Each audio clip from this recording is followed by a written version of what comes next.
Sa number 7, kay nasangagag gitsuguro na ang dredging sa mga suba sa Victoria City.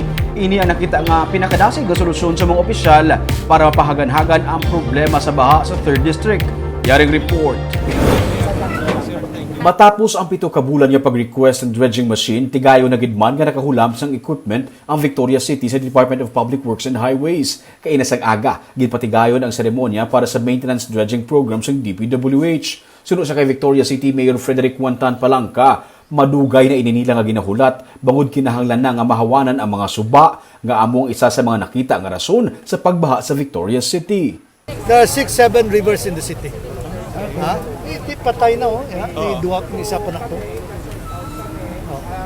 Loreto, Carugyat Creek, sa baba pa Kinaruyan. Kadang damo sang tributaries sang mga rivers here. Sunod sa DPWH, dako ang ulubrahon nga maintenance work sa Victorias, gani medyo malawig-lawig ang ini nga trabaho. May mga suba kuno nga ang bukana, may isla na nga nagtuhaw. Maintenance gid ang aton nga himuon, maintenance dredging. So pareho na sa road na kailangan may maintenance. Dako sir. Yes. Especially doon sa may bukana ng river na silted na masyado.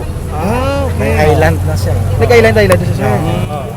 Sunod sa kay 3rd District Congressman Kiko Benitez, unahon lang anay ang Victorias kag magasunod ang iban nga LGU sa 3rd District.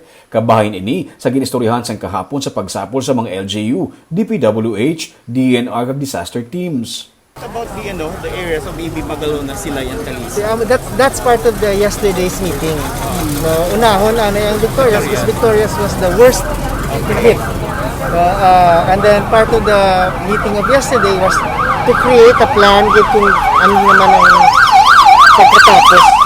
Enero 1, gidbaha ang Victorias, Silay, Talisay kag Ibim, Magalona. Pila sa mga rason nga nakita amo ang pagbaha sa kabukiran bangod wala na sang puno sang kahoy, ang pagnabaw sa mga suba, kag may mga sablag na nga mga pamalay kag basura sa mga waterways.